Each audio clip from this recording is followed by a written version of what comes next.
If you want to build a guitar and your budget is somewhat limited, and I'm talking after you collected all the coins under the couch cushions, one of your better options is ordering directly from China. There are definitely drawbacks, but certainly some upsides. Stick around, and by the end of this video, you'll know my process for getting all you need to build a great guitar for a reasonable budget.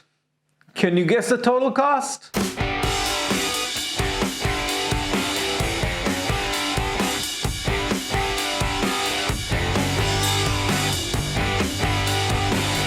Hi, I'm Yoav and this is the Electric Luthier. Like many other projects, the fact that you want to build a guitar does not mean that you currently have the budget to spring for the latest DiMarzio or original Fender vintage pickups. And I do love to window shop at StewMac, and some of their tools are mouth-watering. But I would then turn to Amazon or AliExpress to see if they have the equivalent for a more down-to-earth price. Now, I cannot overstate the pleasure and the superior quality you will get from quality tools and parts for a guitar. But this is not what this video is about. Today, we're talking about the alternative, for better and worse. Chinese manufacturers and stores often get a bad rap for quality, customer service, and delivery times. I'm not here on China's behalf, but let's break it down. I'll start with the price. Seriously, it's really hard to compete with the prices from Chinese manufacturers. It's true you may be able to get good deals on Amazon or other online shops, but most of the cheaper stuff came from China anyway, even if you bought it in a local online store. Considering shipping is usually free or very low, this is probably the best incentive for this whole concept. Right, quality. Don't expect a $10 no-name pickup to compare with $150 Seymour Duncans. Even though they look pretty much the same, they do work, and they often may surprise you. However, if you found generic $50 humbuckers, there's a good chance they're similar, if not identical, to a pair you can get for half the price on AliExpress. Hey, if your guitar turns out that great, you can always upgrade later. Remember, iPhones are also made in China, so there's a range of quality with everything. Every now and then, you'll get absolute crap or damaged goods. Which brings me to customer service. Whenever I had to deal with returns and rejections, I came out satisfied almost every single time. It may not be the swift, kind service you may be used to, but I can certainly say that within language and time difference limitations, I've always had my questions, complaints, and refunds answered. It's not perfect, but they do make an effort. I've had more than one instance where a package was lost somewhere in cyberspace, I had my money returned, and a month later it surfaced and got to my home. Usually it was the local post office fault, but what can you do?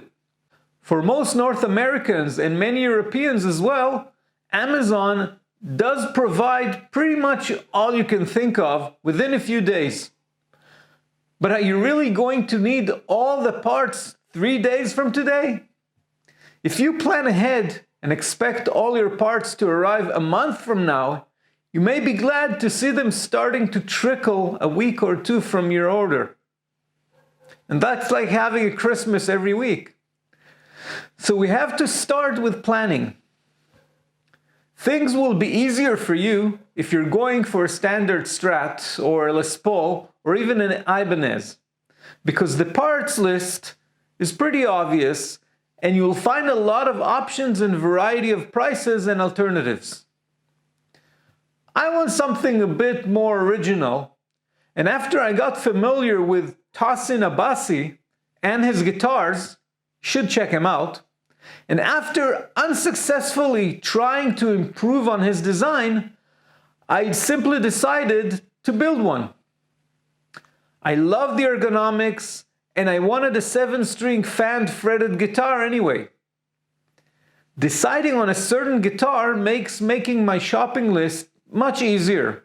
Otherwise, there's a whole list of decisions I have to make, which I actually explain in a video I've linked here, so I'll not go into it now. Full disclosure, before I start ordering, I live in Israel, so shipping time and costs are probably worse than yours. The US and Europe often have local warehouses, which also make the whole process easier and cheaper. Just saying. Assuming I'll source the timber locally, or actually use pieces I have, and the same for the neck blank, I will start from the headstock and work through the parts. Okay, tuners. Since it's a 7-string with a 4/3 configuration, I'll need to either find someone who has these odd configurations or buy a couple of sets and have some leftover pegs. Okay, I jump into AliExpress and search for 7-string guitar tuners. Notice that product names in AliExpress are often like throwing all the related terms into a non-coherent sentence, hoping the algorithm will get it. My search methodology is pretty much the same, and it seems AliExpress gets it. Now gladly, I find this seller that has all these awesome configurations and variations. These are even locking tuners, which I love because even the cheap ones hold the tuning well. As a general rule, when shopping on AliExpress, I try to find and weed out products and stores which have higher ratings. In many cases, you'll see the exact same product in 2 stores, and one may have very low feedback. Sometimes the price may be much better, but for no apparent reason, the shipping will tilt the overall cost to be higher.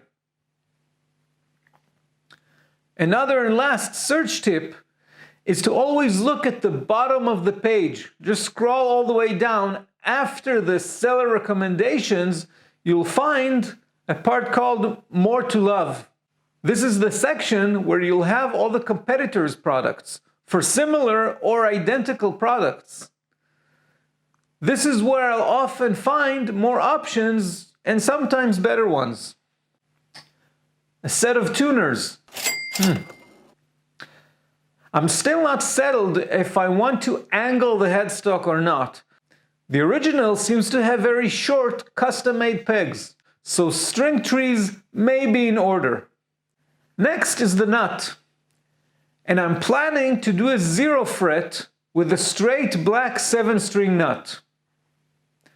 Then again, I might decide on a diagonal nut instead, but I'll order this and see how it works out. So one black 7-string nut. Frets are next. You can get a set of pre-cut and pre-bend ones, and even ones with the tags nipped to fit bindings. But I prefer the roll, especially if I do a 7-string, which is a bit thicker. It works out much cheaper, and it'll last you for a few more guitars. And since it's a roll, it will save you the bending, and if 1 or 2 do get ruined, you're not stuck as you would be if you bought a set. Jumbo frets are my choice, but you can have various shapes and types. So a roll of fret wire, that'll last a while. Fretboards. Yes, ebony and Indian rosewood are available in different grades.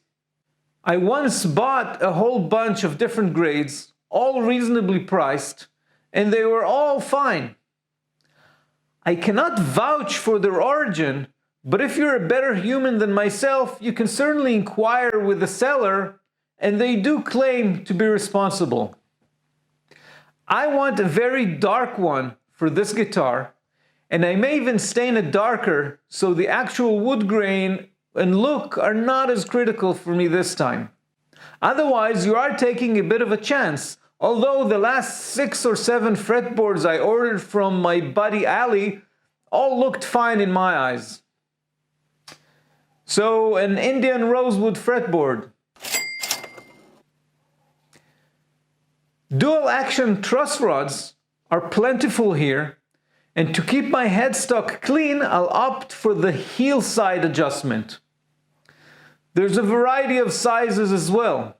Now, regardless of the type of screw or hex nut they use, most of them are of the same type build and have a really nice low profile, so minimal routing depth is needed, especially if you compare to the monster hot rods like Stumac have, which I'm sure are wonderful, although you can get similar ones here as well. I know how scary a deep route in the neck can be for a beginner builder. If I recall correctly, the guys from Texas Toast are also fans of these types of rods. I may need enlightening, but I can't see a reason to use any other type. Now, if you prefer higher quality or locally made, that's fine, but I'd still get the same type of truss rod. So, dual action truss rods.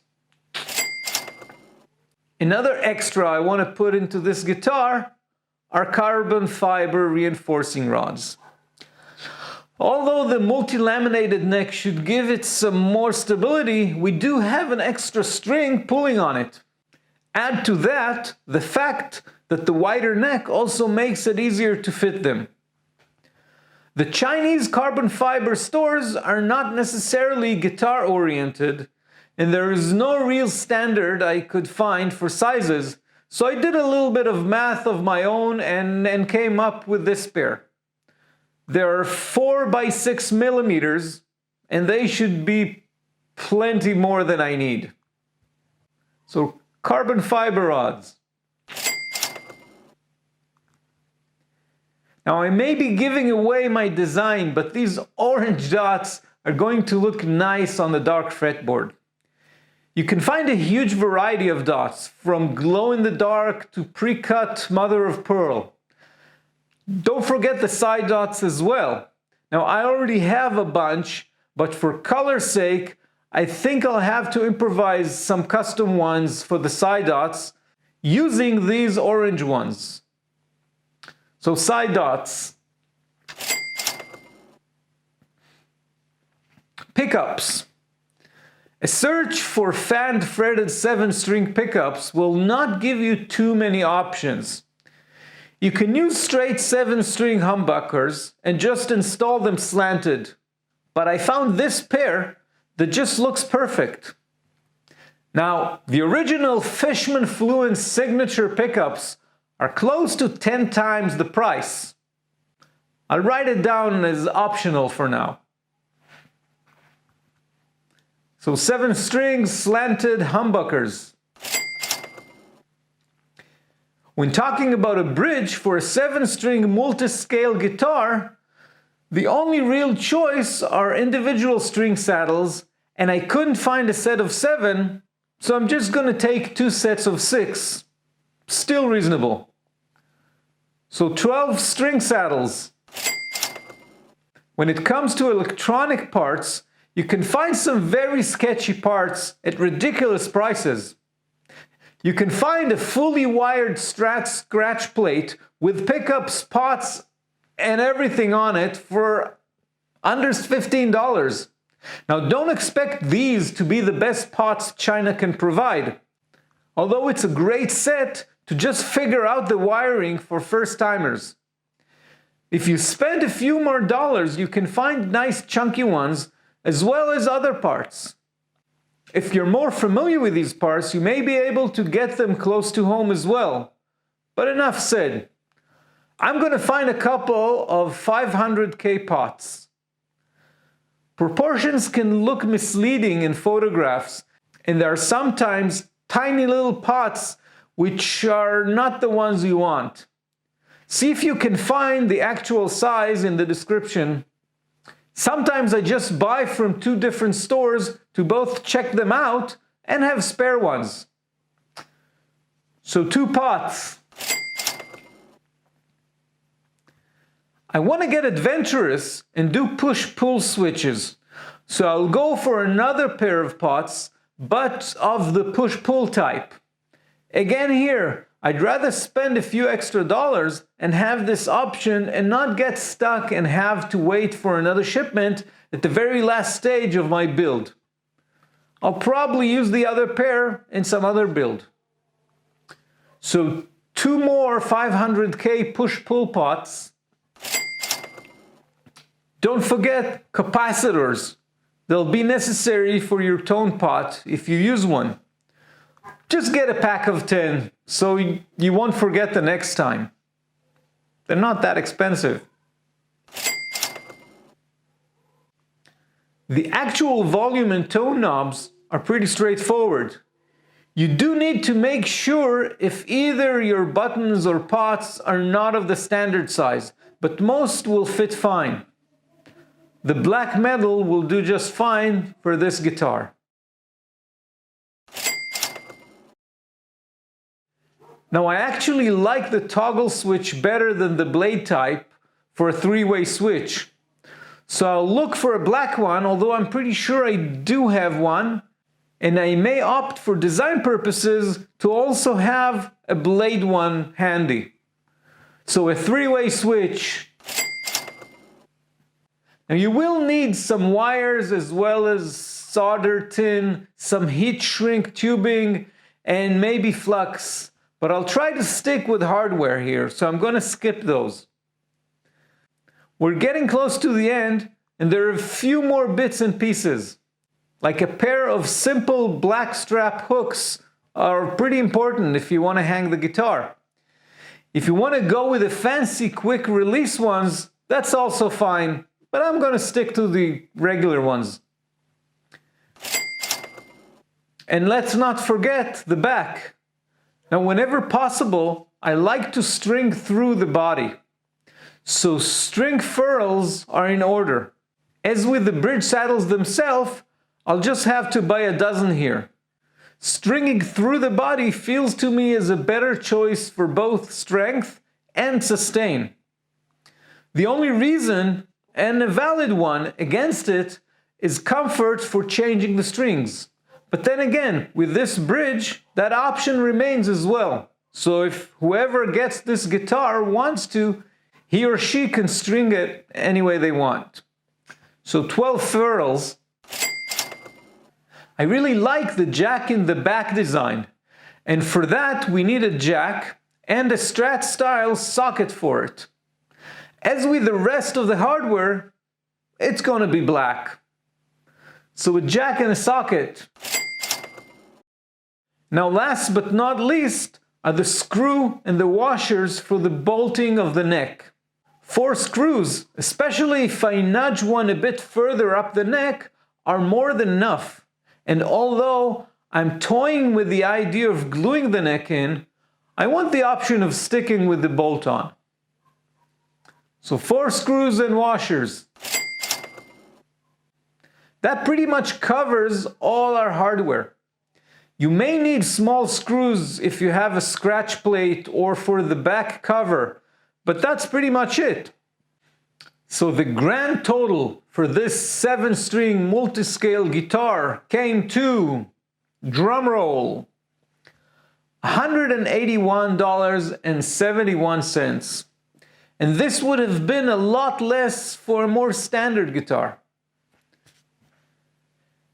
If you want to see more of how this project's come to fruition, I'll link it above and below and at the end of the video. Now there are many options, and obviously you can find comparable products on Amazon, and you may opt to pay a few more dollars or euros for comfort or speed. And I'll link some of these options below as well, for your convenience. Please let me know if this helps or if you approach buying hardware in a totally different way. What is your experience with no-name hardware and pickups in particular? If you find this video helpful at all, or even just entertaining, let me know by giving me a like, commenting, subscribing, or all of the above. You'll find even more information on the subject at theelectricluthier.com. So until all my stuff arrives from China, go ahead, build a guitar.